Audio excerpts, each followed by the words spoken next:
Hey, happy Friday, boys and ghouls.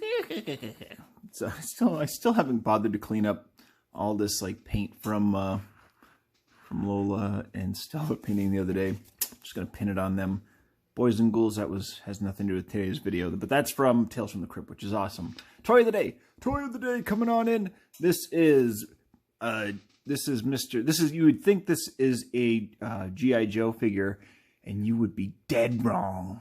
Don't even think that it's a G.I. Joe. This is Jushin Thunder Liger, one of the greatest professional wrestlers from Japan.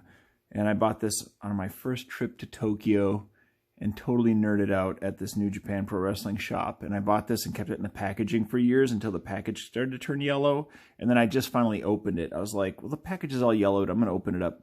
And even kind of his leg yellowed a little bit. I don't know if you can tell. Yeah, it's more yellow than that. This figure is awesome. It's the same size and scale as a G.I. Joe, but he's got a bicep swivel and knee bend like a regular G.I. Joe, but he can do a little toe kick like this, a little toe dance. Net, net, net, net. Isn't that amazing? And look at the detail. Jushin Thunder Liger, the best, the absolute best. So today we're gonna go back into the forest.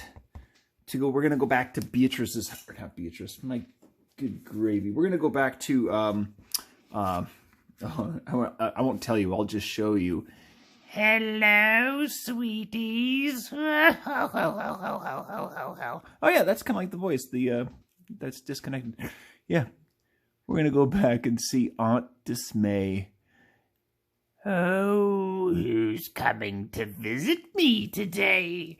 I'll be sure to give them a hand.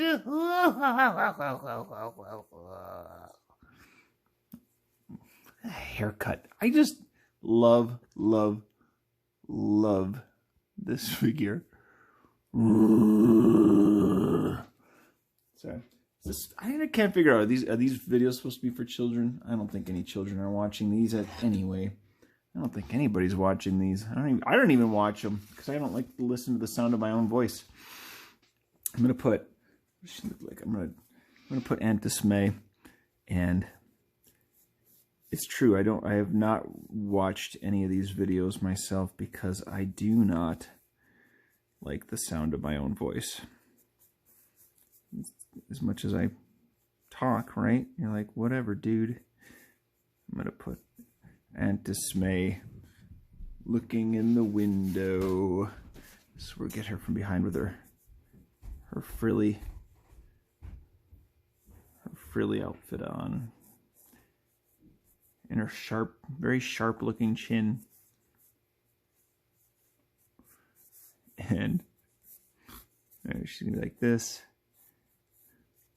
Kind of sleeve. Oh yeah, that's right. I gave her a tissue in her sleeve. We got to put the tissue back in her sleeve, and then we have to give her giant, oversized, monstrous hands.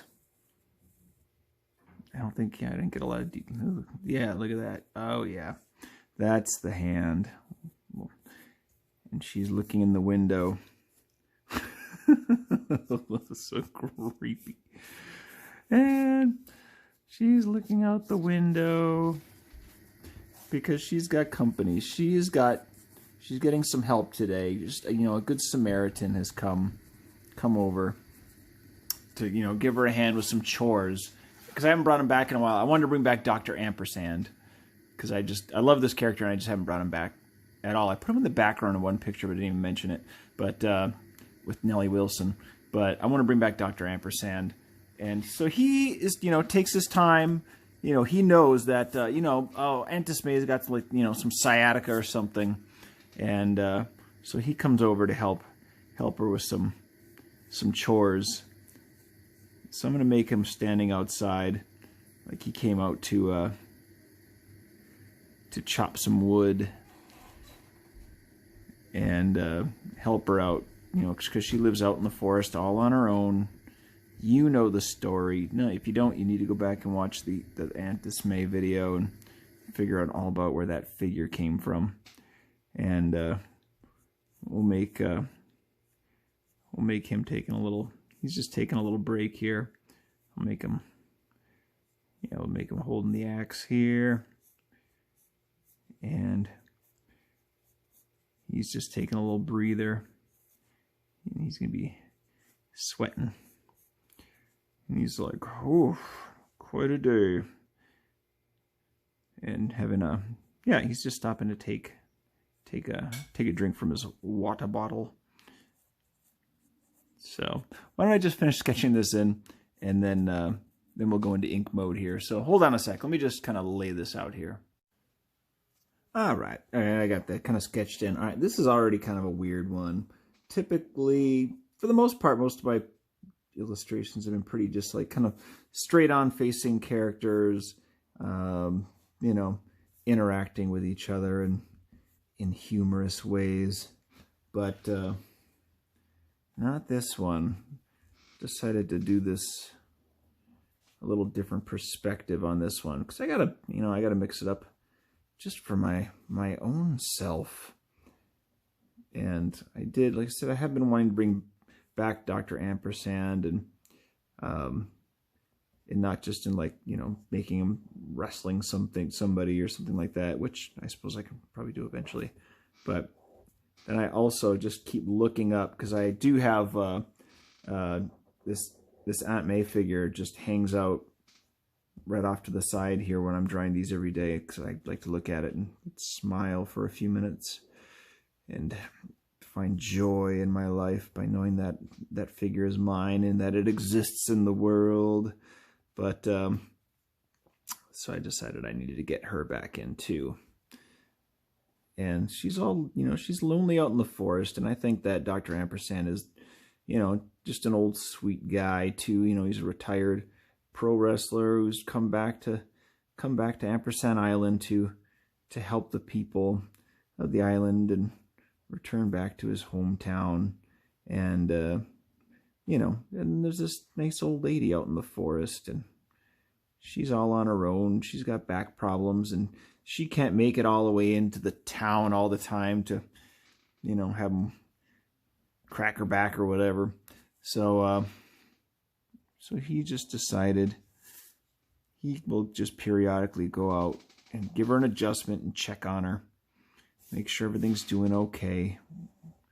So I think he is. He's just a good-hearted old pro wrestler.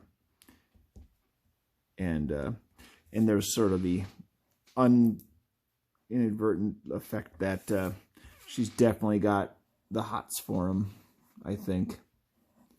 Not that we've had with like all the stuff with Beatrice. There's been more romance on this island, but this is just one-sided, I think. Yeah, there we go. I also decided to make it look, first when I sketched it out without these extra, like, without the panes of glass, it just sort of looked like she was looking at a photograph or something. I was like, it didn't quite look right, so I added some more lines in the middle here. Hopefully it doesn't distract too much, just to make it look a little bit more like he's there. And I'll just try to I'm going to try to just, you know what, I'll just kind of draw him in softly so that he's just a little blurred through the glass. He won't be in really good focus. So I'll just kind of lightly ink it in here a little bit. Put the little ampersand logo on the side of his head.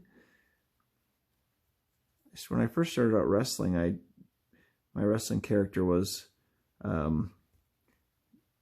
was a wrestling hockey player in a mask named Stanley Cup, because I was always admired the masked characters and wanted something northern Minnesota, something Minnesota-esque for hockey. So that was my first wrestling character, my very own, was Stanley Cup.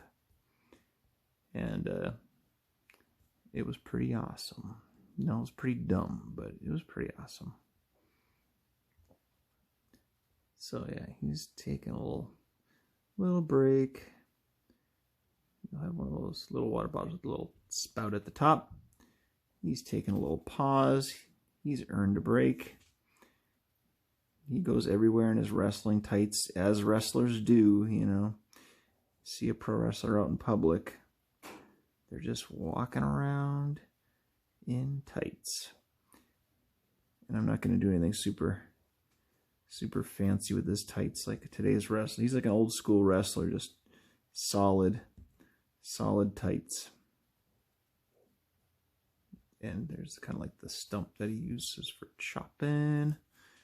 And so he's kind of standing on this, he's resting his foot up on this wood pile of his handiwork, and then he's got this wood pile behind him.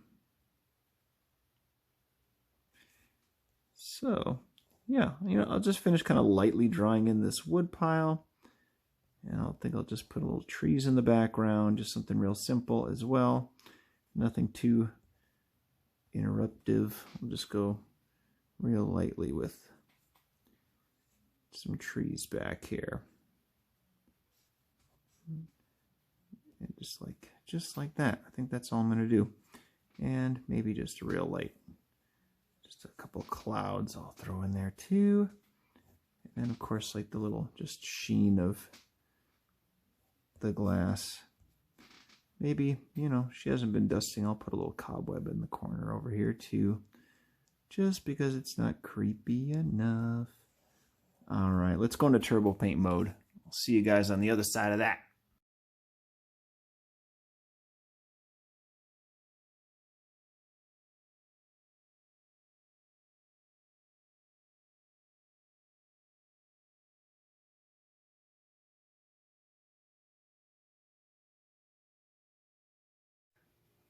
All right, so creepy. Here's Aunt Dismay just with her hand on the window pane, just going, "Oh, what a slab of beef that hunky old Dr. Ampersand is." You know, he's doing his little adjustment there. He's what a nice, helpful guy. And then, of course, here she is. You know, from face view here, that's her. You know, gazing out the window and going, I haven't pinned down a voice for Aunt Dismay yet, sort of like, "Oh," or "Ooh, oh, Dr. Ampersand." I don't know, it's kind of like a Long Island voice, like, "Oh my gosh." I don't know. I need to work on that, but anyway, I think this is Aunt Dismay approved. What do you guys think? She'll nod yes. Yes. All right. I love this action figure. I just had way too much fun with this thing. So anyway, all right, guys, this is what is happening on Friday. This is Aunt Dismay getting some chore help from Dr. Ampersand, and I'll see you guys on Saturday. Later.